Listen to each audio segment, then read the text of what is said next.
truth be told, the world favors a man more as compared to a lady. You know, when you're being taught theoretically. Even if you do practicals, the practicals are to the standard of a school, not to the standard of the outside world. Women are really empowered.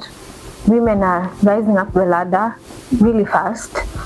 Unfortunately, that has led to a boy child being forgotten, which is quite unfortunate. And I think we should now go back to empowering the boy child and now balancing the empowerment between the two genders. We are in a world where, truth be told, our male counterparts tend to rise up the ladder or like get a bearing like really fast. You find that whatever you studied is not what you will delve into most of the time. Okay, not most, but a good percentage of the time. It's not based on lack of learning. Basically, to me, it's based on lack of understanding.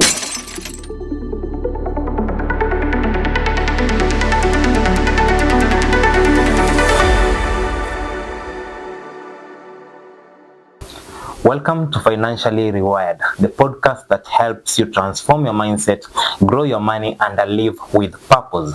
We've been doing amazing editions and amazing episodes, and today we are diving into a conversation that every young professional who dreams into getting into the field of corporates or in the field of work needs to hear. This is the corporate reality check. Now, often when you graduate or when you're done with either is it 4 years, 3 years of your higher institution of learning, there is this joy that comes with graduating. You feel like, hey man, the 844 system is done. I'm getting into whatever I wanted to get into in life. Whatever you have been dreaming of from primary to high school is actually accumulating. And mostly, this joy usually you carry it into the field. You feel like things in the field are still the same way like they were in campus. But what you don't realize is that the moment you get into the field, things are totally different. These are how different they are. Sometimes when you're in high school, there is this timetable that you follow. You need to wake up at 4 a.m. You need to be in class by 5. You need to do this. You need to do this. Like your entire 24 hours of a day is planned out. When you get into now campus, it changes form again. It becomes a free world. You do assignments whenever you want. The lecturer comes to class whenever he or she feels like, and then you actually feel comfortable in this space that when you transit back to the corporate space, it's like you're going back to high school, whereby there are deadlines you need to meet, there are things you need to do each and every time. It's like the same way high school had programmed you to do things within 24 hours, you are now being programmed to do the same within a span of 24 hours or less than 24 hours. So there are these deadlines that you need to meet that it's like a lot of pressure. You feel like all this thing is overwhelming because whatever you're being used to is not what you're meeting in the field right now.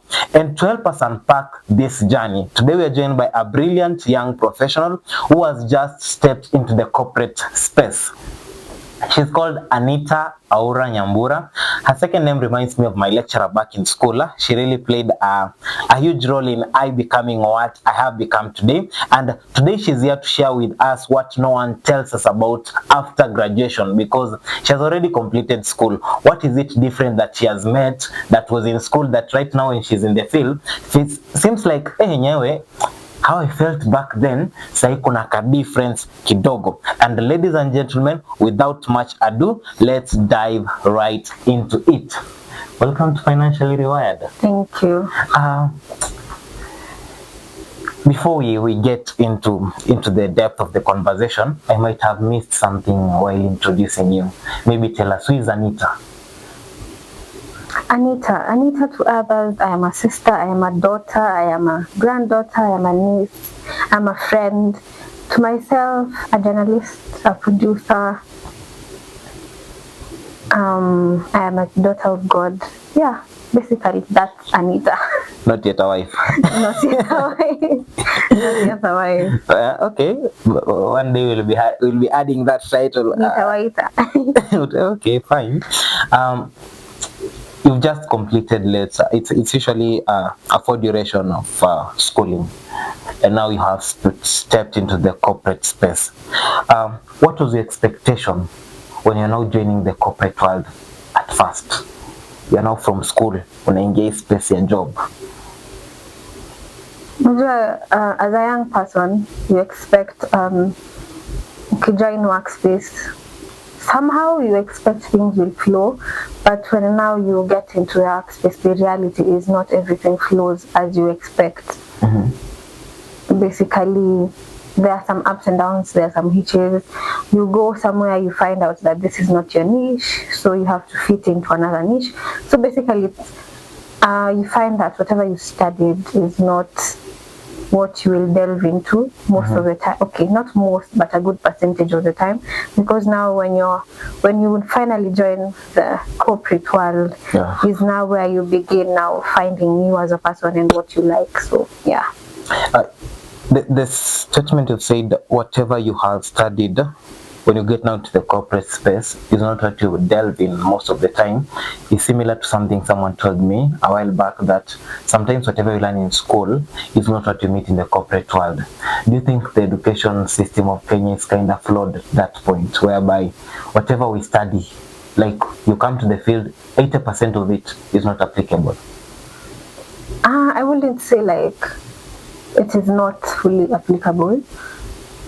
It is applicable. It's just that, when you're being taught theoretically. Even if you do practicals, the practicals are to the standard of a school, not to the standard of the outside world. So I'd say, yes, they are teaching for campus, yes, they are teaching what you are going to meet, but they are teaching it on the theoretical level, on the level of the book level, if I may say, where it is more of like, basically ni kufunzwa tu kitabu, unaona kama vile operate camera or how you script, but when you come outside now you realize by the way hata script niliandika, this one is too academic. You come in, the script outside is not too academic. The script is actually professional. Sometimes it doesn't even follow what you studied. So I wouldn't say it is that flawed. Okay. When you are now transiting from being a student to the corporate space, how do you handle that emotional shift? That right now you are a student a few weeks ago, you are now becoming an accountable professional person. I will speak on my behalf. I don't know about others, but for me, it wasn't really that big of an emotional shift in terms of accountability, as you've asked, because even in school, I presume all of us are accountable to a certain point. You have to be accountable for yourself. If you're living outside, you have to be accountable for your finances. You have to be accountable for your academics. As much as campus, hakuna mtu anakufuatilia, you still have to be accountable for your own things. As much as no one is following you around, itafika point you as a person, you sit down and you're like, today I need to do this, today I need to do this. Tomorrow I'll push, if I can't do this today, I'll have to push it to tomorrow. Same way with exams. As much as no one is following you up, you are very much accountable to go and sit for exams. Outside, what changes is just that you have a shorter duration for accountability as compared to when you're in school. Because now you are working maybe for yourself or under someone. So meaning you will have to work with deadlines, if I may say, and not necessarily freelance, kuishi to life. Right now you have to organize yourself. You find yourself scheduling your time to a point you even find yourself unajiambia mtu akiniita last minute sitaenda, because now you've already scheduled your time. Now you have responsibilities basically, and now you are outside. You're no longer like somewhere your parents will check in. Yes, they'll still check in as an adult, but now you're outside and you have to start building yourself. So the shift in accountability on my end was not that major, just a bit of difference, but yeah. Planning becomes more serious. You start, kama mimi nasoma emails, or it is me literally scheduling with my friends. Tunakutana Friday, si Tuesday. Kwa nini si Tuesday? Everyone is like busy. Tunakutana next weekend. Even hata kama ni next month, you know a specific date. Na wewe mwenyewe that specific date, you know exactly that you're going to meet or you're going to do your own things. No one else is involved. So yeah, it has just become a bit I was talking to it was one of the previous podcast editions I had, and we were talking about why we lose friends when we get into the corporate world, especially now you are working. and you have just said that you have planned to meet on Tuesday, then that Tuesday something comes up, you have to go handle that, and you can't leave this for the other, and now it brings the conflict of, you even don't value my time because we agreed to meet. Why didn't you meet? Do you think we lose friends because of lack of plan when we get into the corporate space, or we lose friends because of lack of understanding? It's not based on lack of planning. Basically, to me, it's based on lack of understanding because, as I've said, we're all adults. Even if you're not in the corporate world, like this official world, you are still growing. We are still growing. So, number one, you might find that you're outgrowing some friends, which is a good thing. It's not a bad thing. Number two, you find that if you do not understand your friend's time, they do not understand yours, you end up colliding because both of you will feel like this one doesn't value my time, this one doesn't understand me. So we lose friends because of lack of understanding. And I think if we start understanding each other more and like just getting to understand, we are all living life, we are all just finding our bearing, finding our footing. So even if, but we should also prioritize each other, having time for each other, and like not necessarily you're busy all the time. You also need to take a break. You also need to interact with them, know how they are doing. Sometimes you need to open up. If you're like really close friends, you need to open up. You just need to vent. You need to let go at some point. So basically the bottom line is lack of understanding. There is this phrase that goes, what a man can do, a woman can do better. And I was just, when I was starting I started corporate career wise a bit early when I was still in campus. And the lady I used to work with one day told me, like, she feels like when you get into this field, you have to adapt masculine traits as a lady. Have you felt that? Yes, you do. I don't know if it's fortunate or unfortunately, but yes, you do. Because you will find that we are in a world where, truth be told, our male counterparts tend to rise up the ladder or like get a bearing like really fast. Not that females can't, but I think it's the, what do we call it? The state, so the societal state of how we've been raised and everything, and how even the world is moving, basically. Truth be told, the world favors a man more as compared to a lady, but that is not an excuse for us to rise or not rise. Right now, I believe the rights of the girl child have been fought for a long period of time. And right now, truth be told, women are really empowered. Women are rising up the ladder really fast. Unfortunately, that has led to a boy child being forgotten, which is quite unfortunate.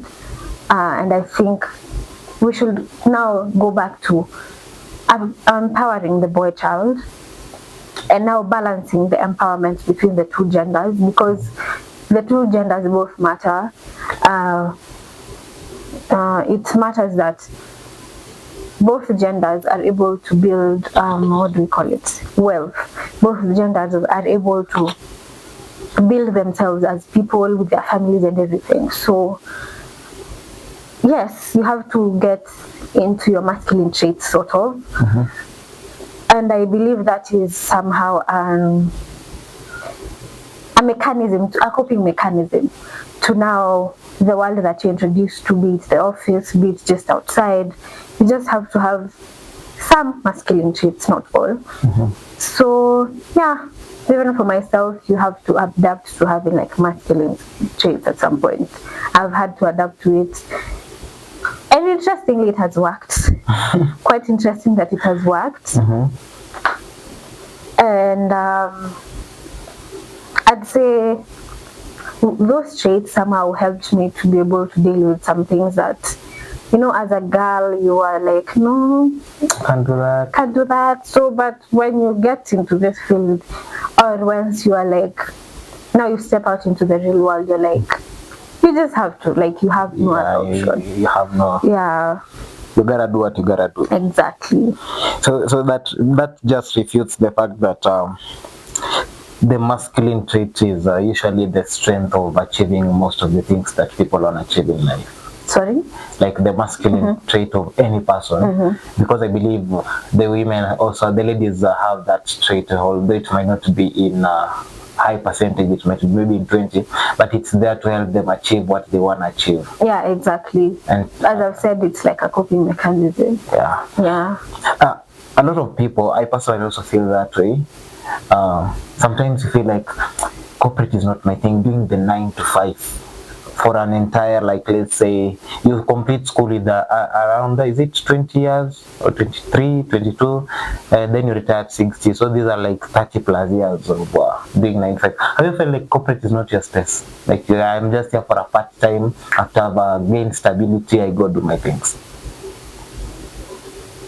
Or is it something that if I'm getting out of school, I should step in first, learn a few things, then now go back? If I feel like this is not totally my thing, at least let me get into the space, learn something, then go. Or if I just feel like, man, corporate is not my thing, the moment my cap is thrown up, I've graduated, let me go to what I gotta do.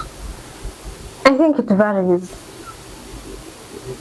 to people because kuna mtu akitoka nje, yeye anajua vizuri sana yeye haizani na 9 to 5, haizani na instructions, haizani na deadlines, haizani na accountability zingine. Sasa yeye anajua vizuri sana when they step out, they're either self-employed or they are going into business, nini. There are some people who are wired to like, acha ningie, I want to be in an office. Just how we were raised, white collar jobs. I want to be in an office, I want to do this and this. I am good with 9 to 5, I am good with accountability, I'm good with deadline. But in the long or short run, you find that as people, as I've said, we're all growing. No matter the age you are, you learn things every day. Yeah. It gets to a point maybe you're like, I can't with kutuma huku, I can't with deadlines. You want to live free, to just, go out and explore your other options. So I think it depends on one as a person. For me, I have not yet felt the pressure, but let's wait and see. Let's wait and see how life goes. But yeah, I've not yet felt the pressure really. But you feel like one day, one time, you'll have to maybe one day, but let me give myself time in this corporate world then. Yeah, wow. Do you believe women can have it all? There is this debate that goes on that men feel like women are taking their spaces. And then women feel like we have been empowered, like we are equals. I can do what you can do.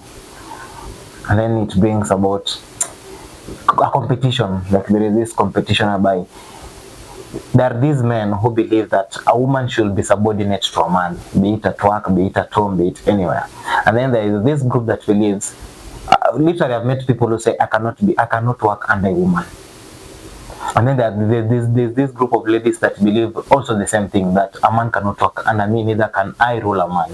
And then now there is this group of ladies that believe we can have it all, like we are all equals. My belief is that we're all equals. Just like I've said, we need to empower both genders. And like, it also depends on upbringing. Okay. Kuna mtu amelelewa, they can't, the father is the head and that's that.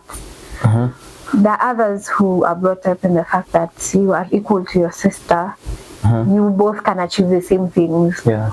I believe both genders can achieve the same things. Well, when you set yourself out to, you will achieve what your male counterpart can. Your male counterpart can achieve what you can. Yeah.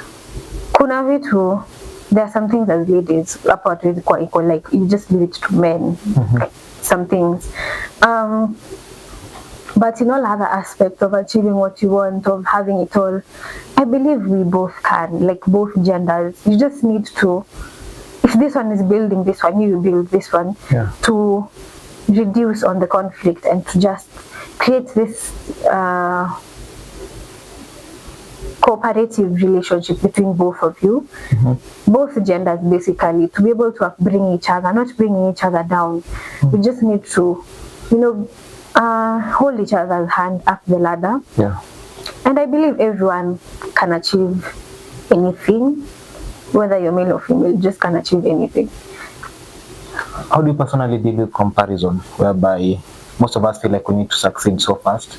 I compare myself to someone, then I feel that pressure, like, hey, we are age mates, why is he already here? I'm here. How do you deal with that? For me, I don't compare myself.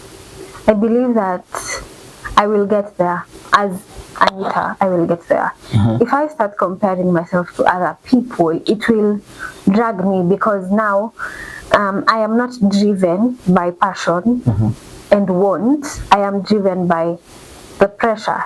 Being driven by pressure makes you want to move up the ladder faster than maybe even the universe has planned you to, or God has planned you to. And it makes you now, you're not focusing on what you want, you're focusing on just getting somewhere. You don't even know where, but you're just focused on getting somewhere. So for me, I don't compare myself. I believe in working on the purpose that I have and working for what I want, because what I want is not what you want. What you want is not like what someone else wants. So as we wrap this up, do you think men and women navigate life expectation and pressure similarly? No, that is one thing I don't agree with, because we are more emotional, so we will tend to sometimes, or most of the times, deal with life's pressures and expectations emotionally, and then find our bearing and continue.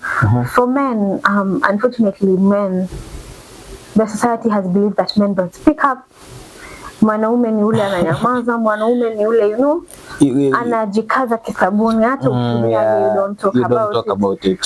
So for me, I believe we navigate them differently. As a man, he can just navigate, he can choose to ignore it, even though not fully ignore it. For us, sometimes unaenda unalia, you vent to your friends, and that's why people say sometimes women live longer. You'll talk and talk. For a man, he has to put on a brave face each and every day. Not unless they have found a safe space. And I think we should create safe spaces for men to express themselves, because they're also humans. We're all going through it. They're also humans. They need to speak up. Hakuna kujikaza kisabuni. Yeah, sasa we are tunajikaza kisabuni, see what about. I think men need to be given that platform to just speak out and not judging them. Now the other problem is when a man speaks out, you start judging them at we shouldn't do that. Hey, wacha alie hiyo siku moja nisikia kulia, because this like it's not bad, And now I think even that being judgmental is what has driven men to not being able to be vulnerable, which is quite unfortunate. But I think we need to have safe spaces for men to open up, because now then at least you will not hear a lot of cases of stress and depression getting to our men. So I think we all navigate life expectations and pressures differently. What would you tell your younger self as we end this? Yeah, we'll get there. And I'm so proud of you. Yes, I'm sure she's proud of me, and I'm proud of her. Okay. Yes. I think this was the most amazing episode that I've done, and the biggest lesson I've picked from it all is that growth isn't instant. Like, it's not that I wake up and then I get it done. It's intentional. There are steps. There are each and every phase that comes that you need to pick a lesson from here, a lesson from there as you climb up the ladder. Ladies and gentlemen, that has been Anita Nyambura. She's just joined the corporate space. She's been sharing with us some of the things she has picked in life, and we know that from the lessons she has shared with us, you can also relate with some and also pick a lesson or two from them that can help you scale up the ladder. If today's episode spoke to you, take a moment and reflect on your own journey and learn about life, success, and journey. I'm your host, Mwavali Derrick. I want to appreciate our videographer for the day, Dennis Wafula, for taking time to shoot this episode. And until next time, keep rewiring for greatness, and I'll see you on the next episode.